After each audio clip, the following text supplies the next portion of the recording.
Halo, Assalamualaikum warahmatullahi wabarakatuh. Saya akan mempresentasikan hasil business plan saya untuk memenuhi tugas akhir dari mata kuliah studi kelayakan bisnis yang diampu oleh Bapak Edi Karyono, MI.Com selaku dosen pengampu mata kuliah studi kelayakan bisnis. Nah, sebelumnya perkenalkan saya Erna Puspitasari dengan NIM 205211064 dari kelas 6G Manajemen Bisnis Syariah.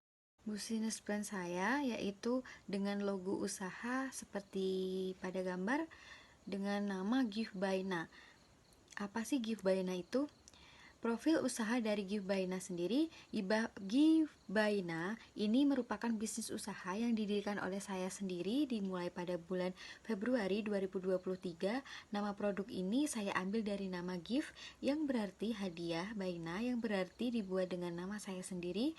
Usaha ini bergerak di bidang jasa dengan melakukan penjualan produk berupa buket bunga, buket snack, buket uang, dan berbagai hampers lainnya yang biasa dipasarkan pada perayaan ulang tahun, kelulusan atau wisuda. Isi dari bucket sendiri yaitu dijual dengan disesuaikan berdasarkan permintaan konsumen dengan menggunakan bahan baku berkualitas terbaik dan mengikuti tren saat itu. Nah, latar belakang dari Yubaina yaitu maraknya pemberian hadiah kepada orang tersayang. Usaha bucket Yubaina ini merupakan salah satu usaha bingkisan yang dikenal pada kalangan milenial. Melihat banyak orang di sekitar yang kerap kali bingung dalam memberikan hadiah untuk memberi hadiah bagi orang terkasih, baik keluarga, teman, maupun pasangan. Yubaina ini didirikan dengan harapan dapat membantu banyak orang dalam merealisasi sebuah hadiah dengan banyak kenangan di dalamnya, sehingga hadiah ini memiliki nilai plus tersendiri. Usaha ini dilakukan karena adanya ide, inovasi, dan kreativitas yang pastinya dapat keuntungan yang diinginkan.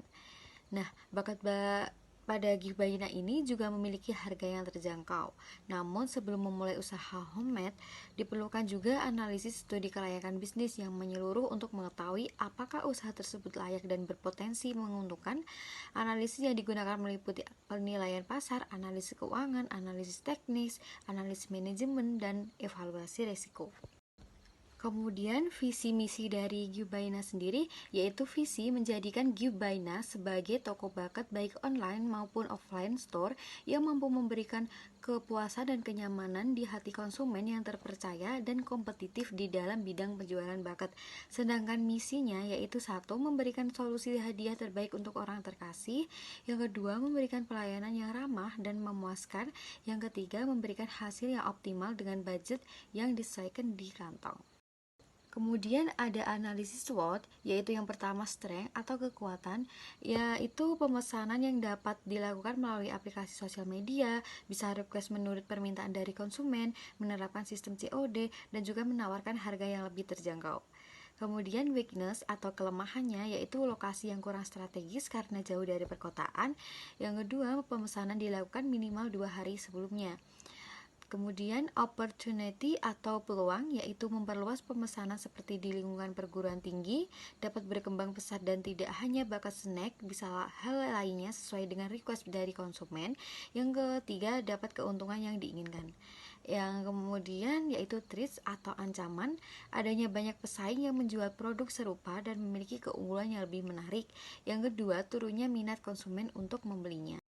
Nah, untuk menghadapi ancaman yang terjadi pada usaha Gibaina, yaitu dengan melakukan banyak ide, inovasi, serta kreativitas untuk bisa menciptakan hal baru dalam membuat bakatnya. Dan untuk menghadapi turunnya minat konsumen, bakat Gibaina mempromosikan penjualannya tidak hanya melalui sosial media, tetapi juga berbicara dari satu ke yang lainnya agar orang mengetahuinya. Yang selanjutnya, aspek manajemen struktur organisasi. Yang pertama, owner. Owner adalah seorang pemilik dan juga pemimpin suatu perusahaan yang menanamkan modalnya untuk menjalankan operasional usaha dari Gibaina sendiri. Nah, Gibaina ini didirikan oleh saya sendiri dan saya yang memegang usaha Gibaina ini.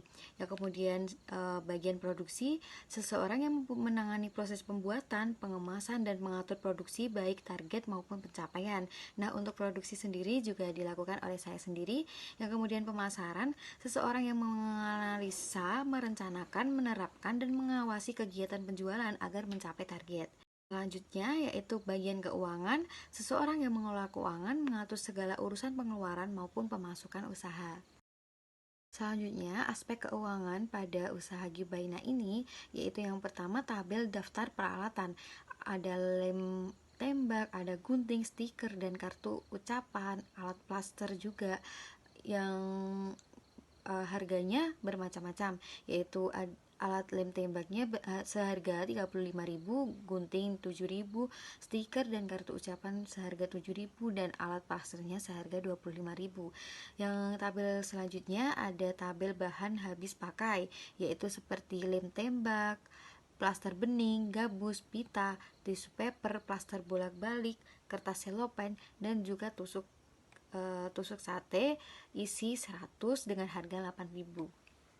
Kemudian pendapatan yang didapatkan dari harga bucket berkisaran dari mulai 30.000, target permintaan paling banyak dari konsumen dengan harga 50.000. Jadi pendapatan yang didapat selama 1 bulan dengan 20 bucket yaitu sebesar 1 juta belum termasuk laba dan bahan yang dikeluarkan. Kemudian keuntungan yaitu harga dan dikurangi modal 50.000 dikurangi 30.000 jadi 20.000.